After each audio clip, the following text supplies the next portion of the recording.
A gente está falando agora sobre internet. Internet, a gente está completando 20 anos. Parece que foi ontem, né? Olha, não sei se vocês vão lembrar, mas eu lembro muito bem, acho que por volta de 1997, que eu acho que 96, que eu acho que eu usei a internet pela primeira vez. Aí, não sei se vocês lembram, mas lembra do barulhinho, aquele barulhinho, o chiadinho da conexão? Agora não tem mais. Muita gente não lembra disso, hein, Fábio? Tá bom, gente. Mas isso marcou muito, né? Porque, assim, a nossa internet ainda não está naquela velocidade que nós desejamos, né? Mas se você for lembrar de como era em 1996, né, 20 anos atrás, realmente melhorou bastante, né? Mas a gente já sonha com uma internet mais rápida mesmo. E a gente não fica sem internet, né? Precisa dela para tudo. Pois é, olha, e na internet, né, as pessoas postam de tudo, né? Elogios, desabafos, comentários, produtos e muitas vezes o que está acontecendo é que muita gente também posta ofensas. O ambiente é democrático, mas também por lá, na internet, existem regras. E quem se sente ofendido com a publicação de fotos, comentários ou até aquelas famosas indiretas, está recorrendo à justiça, né? Os juízes brasileiros estão antenados e as postagens ofensivas e têm dado até ganho de causa para aqueles que se sentem desmoralizados na rede. Indignado por conta de uma dívida de trabalho na escola onde dava aulas, esse professor usou uma rede social para desabafar. Na postagem, ele diz que foi roubado por um bandido. Foi acionado na justiça e condenado a pagar R$8 mil ao antigo chefe. Ele questiona o dano à imagem, já que não citou nomes, e recorreu da decisão. Porque eu sei que essa é uma questão cada vez mais polêmica no judiciário, né? Cada vez mais as questões virtuais são trazidas para a realidade, porque de fato lesa-se muito, ofende-se muito, ataca-se muito pela internet. Isso não pode ser terra sem lei. Concordo plenamente com o fato de que é preciso haver uma observação jurídica em relação a isso. No entanto, eu achei a sentença assim, tornando absoluto algo que é absolutamente vago, tornando definido algo que era absolutamente indefinido, sem que houvesse condições materiais para isso. E qual o limite entre a liberdade na internet e o direito do cidadão? O ex-chefe conta que não foi preciso ver seu nome na rede social para entender que o recado era para ele. Por isso, moveu a ação por danos morais. Numa democracia, todos nós somos livres para falar aquilo que, evidentemente, queremos falar. Agora, nós precisamos perceber, nós não podemos ofender as pessoas. Então, se não podemos ofender as pessoas aqui, também não podemos ofender nas redes sociais, na internet. O que a sentença vem a provar é exatamente que o Poder Judiciário está de olho nisso e todos aqueles que se sentem ofendidos têm que procurar o Poder Judiciário para que o Judiciário possa resolver o problema. A internet está completando 20 anos no Brasil e, nesse tempo, muita coisa mudou. O acesso aumentou, mas os problemas também. Por isso, cada vez mais gente tem procurado a justiça. E, dependendo do teor da postagem, o internauta pode responder até mesmo criminalmente pelo que disse no mundo virtual. Nós temos os crimes contra a honra, por exemplo, que é a calúnia, a difamação, a injúria. Nós temos também os ilícitos civis, que é quando nós temos uma publicação que viole o bom nome, a imagem, a privacidade. As punições valem para quem curte, compartilha ou comenta.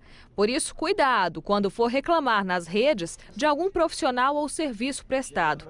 O Tribunal de Justiça de São Paulo condenou uma moradora de Campinas a pagar R$8 mil de indenização por danos morais a uma médica veterinária que se sentiu ofendida por uma postagem. A mulher reclamava dos serviços da clínica de forma ofensiva.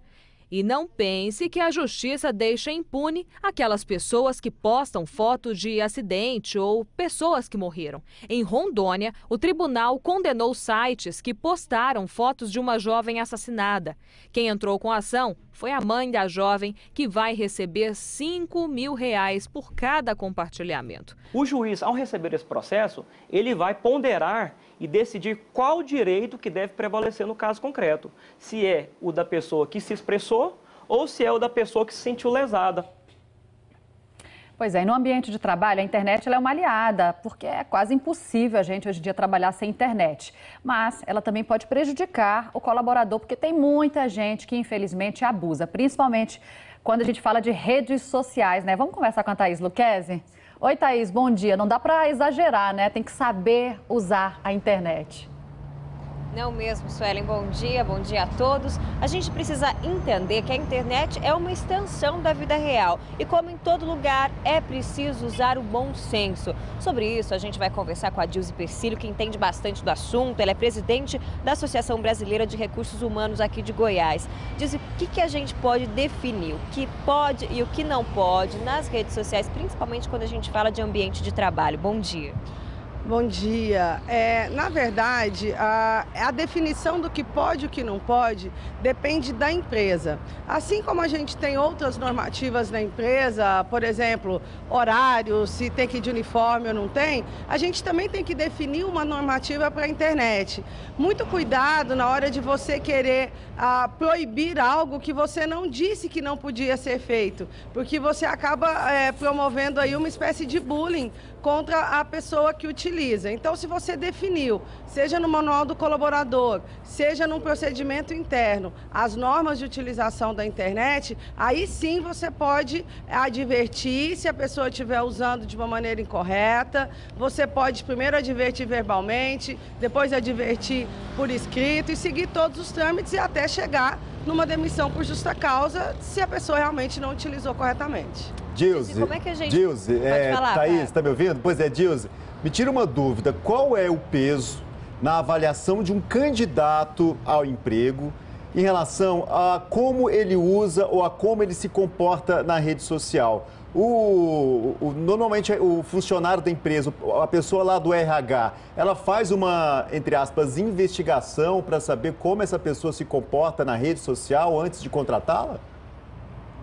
Isso, com certeza. Na verdade, eu que trabalho com consultoria de altos executivos de recolocação, eu digo o seguinte: muitos, por exemplo, não têm Facebook ou Twitter ou Instagram, e eu digo passe a ter, porque quem não é visto não é lembrado. E sim, os entrevistadores, os selecionadores procuram. E hoje os candidatos também procuram informações sobre aquele selecionador, para que ele conheça com quem ele vai falar na entrevista. Então, o que eu digo, o segredo não coloque na internet aquilo que você não gostaria que pessoas, além daquelas pessoas da sua família, soubessem. Porque é isso, às vezes a gente acha que está distanciado por ser um veículo de comunicação, mas não é não. Você está levando, se expondo, e você tem que ter o bom senso, use com moderação. Dilze, bom dia, Suelen, aqui do estúdio. A gente tem a pergunta do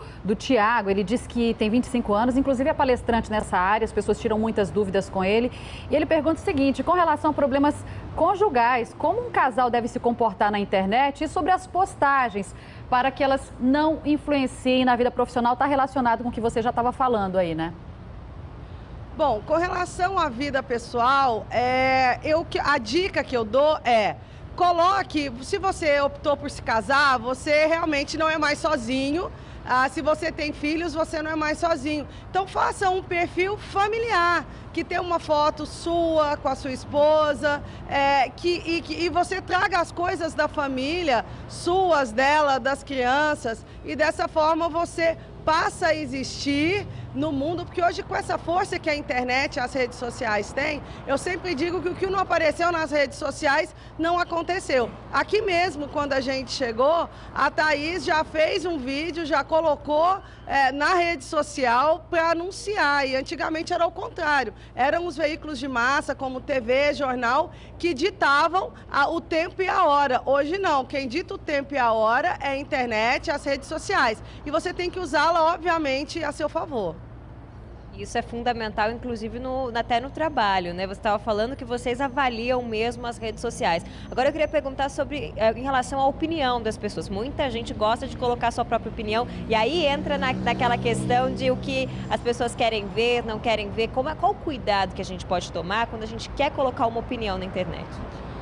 Bom, o grande barato da internet, das redes sociais, é a liberdade de expressão. Então, se você começar uma atitude policialesca, as pessoas vão parar de ser elas mesmas e a rede social ela perde a função.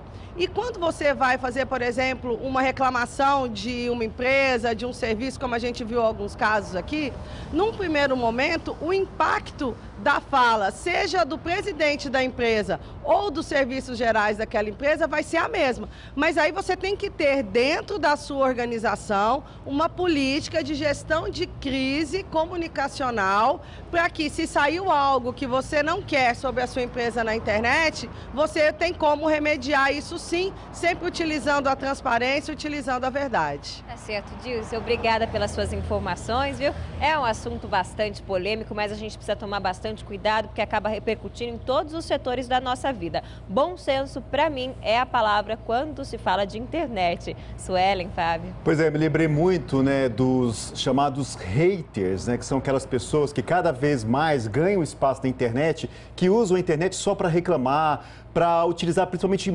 mensagens ofensivas às outras pessoas, né? Os haters, acho que a gente precisa ser menos hater e ser mais lovers. Tá aí a dica do Fábio. Olha, deixa eu agradecer também, pessoal. Muita gente mandou e-mail, às vezes não sobre esse assunto do trabalho, né? Mas a Bárbara contou uma história dela super interessante, que ela teve um problema. Até sobre direitos do consumidor na internet, direitos do consumidor na internet, sobre um problema que ela teve num site lá, que ela nunca fez o cadastro e acabou recebendo um pacote lá na casa dela.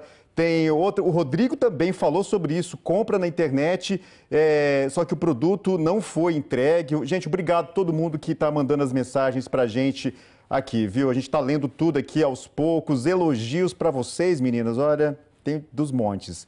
Alguns eu não posso nem ler.